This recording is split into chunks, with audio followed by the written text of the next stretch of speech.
Hey guys, it's me, Seren, back with another video. This cold, this sniffles, whatever bullshit has just gone full blown cold. You guys know I hardly ever wear long sleeves and yeah, I'm just a hot mess. So this video is actually gonna be about a few different things. You guys know sometimes I make videos about a bunch of things kind of all in one video because I feel like it's all kind of revolving around the same topic. So in this video, I'm actually going to discuss Nina Simone and Zoe Saldana, and also the Ghostbusters trailer, which they both kind of dropped around the same exact time. And I'm also going to discuss a tweet that kind of got bumped that actually has to do with the same thing that I'm going to discuss in Ghostbusters and the Nina Simone movie. And that thing that I'm going to be discussing is on making Blackness easy for consumption, about making it just about setting up Blackness for consumption, and how a lot of the time setting up Blackness for consumption means kind of reinforcing these narratives. You guys know that I already have a few videos on narratives.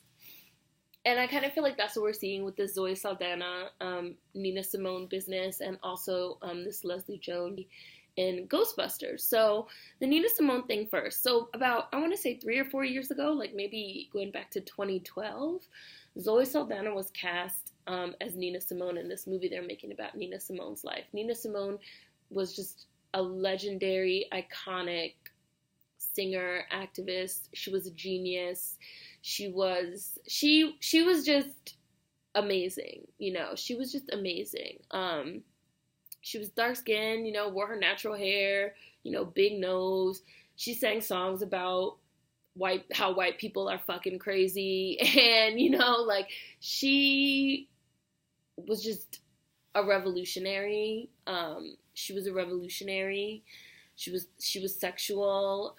She had bipolar, she was just very unapologetic, and her whole life's work and her activism revolved around race, and specifically Black women and the treatment of the Black woman, and, her being a dark-skinned Black woman with, natural hair and big lips and a big nose, and, her upbringing as that informed her and her work and her art and her activism, and that was very, very, very important. And a lot of people felt from the minute they cast Zoe Saldana, who, while Zoe Saldana's not light-skinned, she's definitely not dark-skinned. She has, closer to European, very thin features, thin nose, thin lips.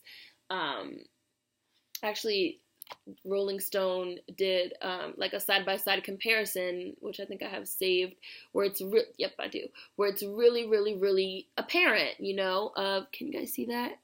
So you can see just the difference in facial features and, the way that Zoe Saldana's face looks. She has a more classically beautiful, the words that were used to describe Viola Davis. She has a more classically beautiful face in terms of the white gaze and Eurocentric standards of beauty. And so from when they initially cast her, they were saying how they were going to have to darken her skin with makeup and put this prosthetic, nose, big nose, and this afro wig. And a lot of people saying from then that it was inappropriate, that you're basically spitting, you're spitting on Nina Simone's grave, you're spitting on her legacy, because her entire life's work is about race, colorism, and color, and being a dark-skinned woman with a big nose and nappy hair and what that means. So a lot of people felt like, it's just a stab in the back and a spit in the face to cast someone that not only does not fit that, but you have to kind of practically dress them up, put makeup on them and nose and a wig, to get them to that place. Why not cast a dark-skinned actress with an afro and a big nose? We already have these huge, huge issues of colorism in Hollywood, which I've also discussed in other videos, how there's this idea in Hollywood that the closer to whiteness you are, not just Hollywood, our society in general, that the closer to white you are, the more acceptable you are, but especially in Hollywood, that for blackness to be acceptable, it has to be as close to whiteness as possible. You know, it has to be thin noses, thin lips. You know, bigger lips are coming, you know, back now. But, you know, thin noses, thin lips, certain types of facial features that read European and not necessarily, you know, African or black. So a lot of people felt like this is a slap in the face. And this is also just continuing the tradition of, you know, whitewashing black characters, you know? And a lot of people are saying, well, how is it whitewashing if Zoe Saldana is not white, and how is it blackface? Because a lot of people were saying, you know, putting her in makeup to darken her skin and putting a wig and a prosthetic nose on her is blackface. How is it blackface? Zoe Saldana is not white. It's blackface, and it's inappropriate, again, because it's sending the message that full tilt, you know, blackness, full tilt African features, dark skin, big Negro noses with Jackson 5 nostrils, and kinky hair are unacceptable. You know, are just unacceptable, that you have to have, you know, more, again, Eurocentric standards of beauty, like, and finding a black person with those, that still meets those Eurocentric standards is still doing the same thing. It's doing the same thing. Like, your hearts and minds are in the same exact place as if you just hired a white person, a straight up white person, and painted their skin and put the wig on them and put the nose on them. It's kind of towing the line, kind of like what I said in my Bruno Mars video. You have these people that are really towing the line, you know. We have to have a black person. We have to have a person of color, but we can't go too far. We can't go too black. We can't go too, you know, in that direction of being African. Like, we just can't do that. So we're gonna get this person that kind of meets us halfway. And it's erasure. And it's erasure. It really is erasure. And it's even more disheartening to see that for Nina Simone, who's literally her life's work revolved around accepting your African features as beautiful, to kind of deliberately go out of your way to cast someone that does not have those features is a slap in the face, especially when you do have so many talented actresses, you know, the Viola Davises, the Uzo Amakas, the I think it's Denai Guerrera from The Walking Dead. Correct me if it's not Denai. You know, the Leslie Jones who's now going to be in Ghostbusters. You know, there are, at this point, you know, there are options. And Uzo Amaka, I really wanted her. I think she would have been brilliant. And she also has a beautiful, beautiful singing voice. You know, and a lot of people felt like this is just another instance of, you know, dark-skinned women already have it hard enough, you know. Now you have a role that's pretty much tailor-made for a dark-skinned woman with, you know, African features. And they still opted to go with someone not as dark, that they have to darken her skin with makeup, that they have to put this prosthetic nose on her because she has a thin European nose, you know, thin lips, you know, lighter skin, straight hair, you know, it's still erasure. It is still erasure. No one's trying to, you know, because people are saying like, oh, well, how are you going to say that she's not black enough to play Nina Simone? You know, it's not, and I said this in my other video where I discussed this with Big Hero 6. It's not about saying that, and also in my video where I talked about Alexandra Shipp, and, you know, it's not about saying that these people are not black enough. It's about saying that other types of people are too black. It's not, I'm going to repeat it, I'm going to say it again. It's not about saying that these certain types of people are not black enough. It's about saying that other types of people are too black. You're too black to play Nina Simone. Nina Simone's black ass. You're too black. We would rather have someone who makes her blackness more palatable. I really hope I'm saying that right. Palatable. We'd rather have someone that makes her blackness more palatable for us to consume. We'd rather have someone that makes her activism more palatable for us to consume. Because looking at, you know, an African face on a screen, especially women, you know, it's a little bit different for men because of the hypermasculinity of the black male. And, you know, people love seeing like a black man on screen because they can like act out their Mandingo fantasies. But a black woman that does not fit into this narrow Eurocentric ideal of beauty makes people uncomfortable. So we would rather have someone less black playing black-ass Nina Simone whose whole life's work revolved around her blackness. It's offensive. It's fucking offensive. It's fucking offensive. Like, it's horrible. It's really terrible. I do want to read you guys some tweets. There's lots and lots of tweets floating around on this. And again, all this revolves around making Blackness easier for consumption. They are making a movie at the end of the day. You know, they're trying to make money. They're trying to sell tickets. And they're trying to make Blackness, Nina Simone's Blackness and her activism, easier for people to consume, right? And I said that. Casting Zoe makes Nina's Blackness and by default her activism more palatable for consumption. So I'm just going to read you guys some tweets. I'm going to go all the way back to yesterday because there was some really, really, really good stuff people were saying.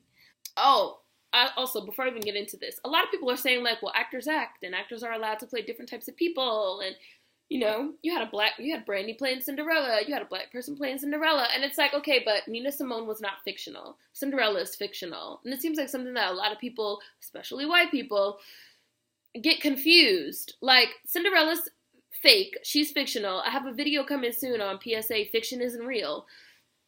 Because a lot of white people say, like, oh, well, you can have a black person play Cinderella, or you can have a black person play fucking Ben in Daredevil, but we can't have, you know, Zoe Saldana playing Nina Simone. First of all, Nina Simone is a real person, okay?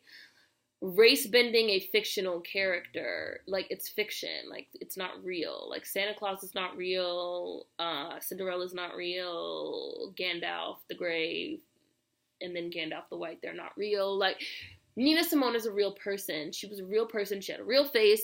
You know, she had real ideas and real activism. And, of course, actors act, yes. And we have also seen, you know, Tina Turner, for example, you know, Angela Bassett, who looked nothing like Tina Turner, really inhabiting that role. Now, is Zoe Saldana, you know, the level of Angela Bassett in acting? A lot of people would say no. And a lot of people also felt like that was another reason why it was inappropriate that they cast her, because, you know, you can't even say that, well, Zoe Saldana is such a great actress that maybe she will have us look past her physical attributes. And a lot of people are saying that the studio obviously felt the same way, because otherwise they wouldn't even have gone out of their way to darken her skin and put a fake nose on her if they really believed in her acting ability. The fact that they hired her with her Eurocentric features and then, you know, tried to black it up it's wrong. It's wrong. And actors and actresses playing real people is not the same as actors and actresses playing fictional fucking characters. Like, it's really ridiculous. Like, Nina Simone was a real person. Somebody said the fact that the very things they defined her life and her life's work are being reduced to mere caricatures is infuriating. You know, they're reducing her life's work. They skipped multiple viable African American actresses to go with someone who is clearly not right for the part. Let's see, hold on, guys.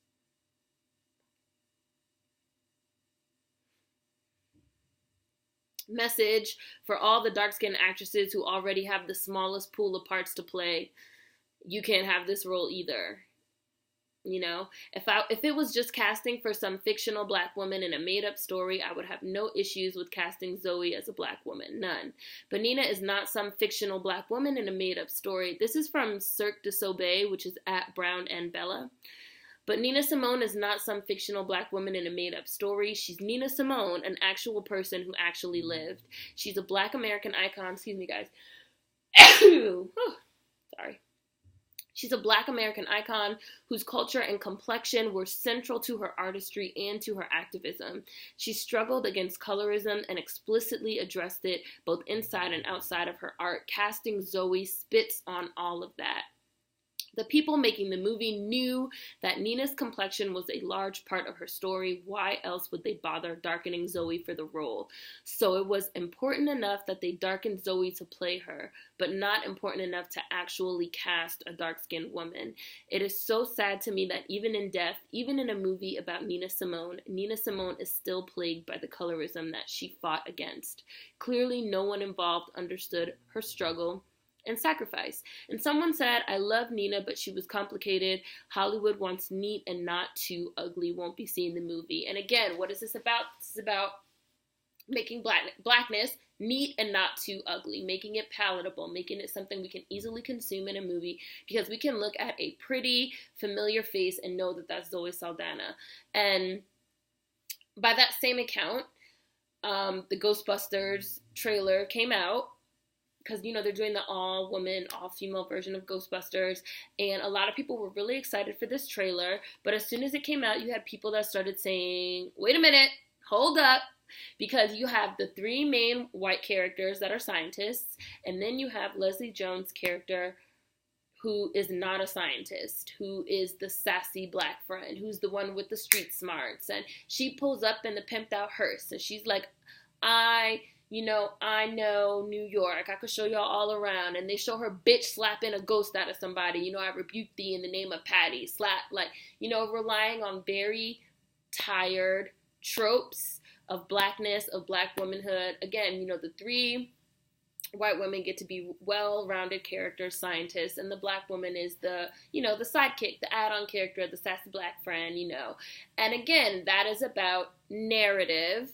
That is about presenting blackness, in a way that these people that make these movies and these people that run Hollywood and control these narratives feel like viewers can understand. We don't know if we really believe that audiences will understand a black scientist, but we know they'll understand a black woman, you know, a black character and a black woman specifically pulling up in a pimped out hearse, you know, bitch slapping people and, you know, being the sassy, you know, sidekick, the sassy black friend. That's the narrative that we understand as white people, as white Hollywood, as white critics. I've talked about white critics, you know, that's the narrative that we understand. So that's the narrative that we're going to push because we want to make this blackness palatable. We want to make this blackness easy for you to consume, you know? And again, that's what all of this is about. It's about how can we present blackness to an audience in a way that we feel like will make white people comfortable, will make it easy for them to consume.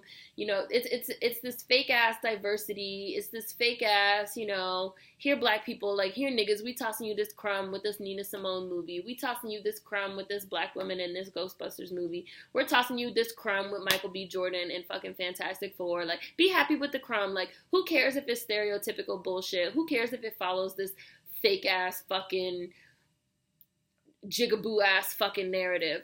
Who cares if it's still perpetuating the colorism that Nina Simone fought her whole life against by, you know, casting someone that fits into our Eurocentric standards of beauty to play her? Like, we're doing you this favor. Like, you know, we're doing you this favor and we're actually putting you up on the screen. Like, y'all niggas just need to be fucking happy like that.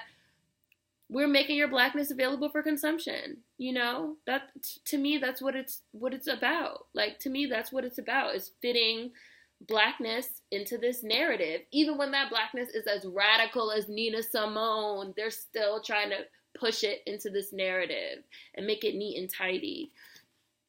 Because that's the only narrative that they understand when it comes to blackness. They don't understand nuanced, complex portrayals of blackness. They don't understand it. You know, they don't understand black scientists. Why not have her be black scientist? And some people were saying like, oh, they're trying to like recreate the dynamic in the original movie. And it's like, the dynamic in the original movie was also racist. You didn't have to recreating racist tropes in 2016 because you're redoing an older movie. Like, it's not an excuse, you know? So I'm also going to read you a few more tweets. Somebody also bumped one of my older tweets, which was when I was talking about this ebony cover that was talking about the face of black activism, and it had Harry Belafonte, Zendaya, and Jesse Williams. And when that cover came out in November of 2015, I don't think I did a video on it, but I said the same thing then. I was like, I have an issue with this cover because this is obviously black activism as seen through the white gaze. Now, of course, we all know Harry Belafonte is a legend, and I do love Jesse Williams. I don't fuck with Zendaya, not one little bit, and I felt some type of way about them putting her on the cover over say, Amanda Steinberg, who I love, or, you know, why even put actors on the cover? Why not put actual activists on the cover? You know, why not put actual protesters on the cover? Things like that. Put in, you know, 3 light-skinned, racially ambiguous, you know, black people on your cover and marketing them as the face of black activism. Again, that is to make blackness and black activism palatable, to make it fit into this narrative of classically beautiful, according to what they said to Viola Davis, to you know, all of this is about perpetuating a narrative of what blackness is, and a pre-existing racist narrative. So again, yeah, here's this picture. Zoe Saldana had like tweeted something, and Nina Simone's estate was like, bitch, no, like, to keep Nina's name out your mouth, because her estate, her daughter, her family, they did not give permission for this movie to be made. They are not on board with this movie whatsoever. The studio basically said, like, well, fuck y'all, we're gonna do it anyway, which, again, like, the disrespect is just crazy. It's just insane. Ghostbusters trailer. Sassy black friend says, what? I'm gonna be that person about the trailer, not feeling the sassy black friend vibe I got from it, not one bit. This is reading tweets. Like, look, she literally slapped the ghost out of one of the other women, drove up in a pimped out hearse. I had hopes for this movie, I did, but that trailer really soured me on the new Ghostbusters flick. Tired of the sassy, strong black sidekick trope. Do better, y'all. And this is from Cypher of Tyr, Tyr. I will include Twitter handles in the description box, because we're reading a lot of tweets in this video, obviously. I had the same reaction. I was really feeling the trailer until those parts, then my eyes rolled out of my head. Because I'm salty about media, Patty should have been in the Nina Simone flick. It would have been a better use of her talents. You see? And right there, we're kind of making these connections of, you know, a dark-skinned black woman with a big nose and big lips can be the comedic relief in Ghostbusters. She could be the sassy black friend in Ghostbusters. But she cannot be cast to play Nina Simone in a serious, you know, biopic, about Nina Simone's life. Because for that serious movie, we have to have some way to make this woman, you know, more easily consumed. Author, exactly, this is Duality Man 81, hi. He's exactly, all three of them are scientists, and she just knows New York and can scream Lord Jesus on the sideline. Now I can't unsee the sassy black woman. Here's hoping the movie is actually better than that tired ass stereotype, you know? Summer film, yet again, going for the lowest common denominator when it comes to characterization, and Hollywood stays the same. Again, this is all about narratives, and the narratives that Hollywood is familiar with and you know, feels like this is the narrative that we can put forward. This is the idea of blackness that we're comfortable with. This is the idea of black beauty that we're comfortable with. So we're going to go with that, even if that actually goes against everything that Nina Simone stood for, even if that actually is racist, even if that actually is a trope, a stereotype, a caricature, we're still going to go with this narrative, because this is the only way we know for blackness to be consumed. So somebody had bumped up this old tweet, which was the ebony thing. I'm going to go ahead and admit I have a problem with this ebony cover too. And this was the cover. That was the cover. And someone actually replied 11/25/15 November. Kim Coleman. I felt the same way about this ebony cover as I did about Zoe Saldana portraying the great Nina Simone. You see how these things intersect. People felt the same way. People make connections between, we see this, you know, kind of buffoon character in Ghostbusters, but why couldn't this actress play the brilliant Nina Simone? We see this kind of borderline whitewashed ebony cover, which gives us these racially ambiguous, you know, black people to make black activism palatable, and we see the same thing happening with Nina Simone, because all of this shit is the same, and it all revolves around narrative and messages that are being sent. And someone said about the ebony cover, this is the face of black activism from the white gaze.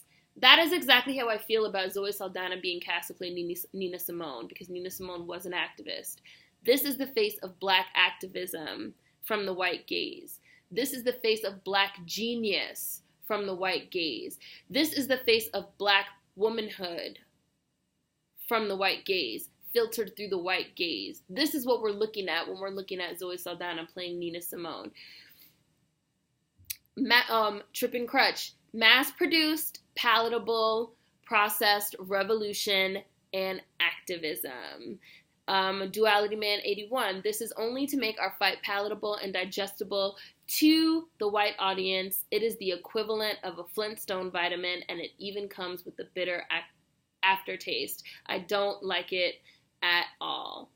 You know, and I 100% agree. And then I said, this is exactly the same as casting Zoe. This makes Nina's blackness and by default her activism more palatable for consumption. And all of this is about making black Blackness, Black narratives, Black characters, portrayals of Blackness more palatable for consumption? How can we make this as palatable for consumption as possible? If that means we cast a, I personally don't feel like Zoe Saldana looks racially ambiguous. I know a lot of people do. I also don't think she's light skinned. I know a lot of people feel that way about her, but again, she does have kind of thin Eurocentric features, thin lips, thin nose. And I remember one time there's a famous quote from the model Iman, who's East African, I believe she's Somalian. She said, a lot of times people will give me a compliment that I look like a white woman dipped in chocolate because of my features of a thinner nose, thinner lips. She's like, and I would get really offended. I would find that to be really offensive. And I kind of feel like that's what we're seeing now with Zoe Saldana. How can we make the story of this Black woman radical and her activism palatable for consumption? Same thing with Ghostbusters. We're doing this, this female spin on Ghostbusters. How can we make this Black woman character palatable for consumption according to our narrative, which is filtered through the white gaze? That ebony cover. How can we make this Black activism palatable for consumption for white people? Which, that's kind of like the unspoken thing that I'm not saying. Sorry, guys. How can we make it palatable for consumption by white people? How can we create this narrative of Blackness that makes them comfortable? And that's why, and a lot more people are kind of waking up to it now, because it's very subconscious and it's very insidious. And again, it's very much like, well, but we're making a movie about Nina Simone. Just be happy. We have a Black woman in the Ghostbusters movie. Just be happy. Just be happy. Like, no, you have to be also aware of the underlying messages that are being sent, which again, not about Zoe Saldana not being Black enough. It's about Nina Simone and her dark-skinned face and her big nose, her Negro nose with Jackson 5 nostrils, and her baby hair and afros, and those same features on dark-skinned Black actresses being seen as too Black. It's about, Leslie Jones' character in Ghostbusters only being seen as comedic relief because she has to be filtered through this white gaze to be in the movie. All these things are related. All these things are related, especially as they pertain to what we view in the media. It's all about creating a narrative that white people feel comfortable with and really, again, subconsciously impressing these ideas on us, Black people. So now this video is kind of long. I know I connected a lot of stuff here. Let me know what you guys think in the comments. Make sure you check out the description box for links and Twitter handles. Food for thought as always. See you guys next time. Peace.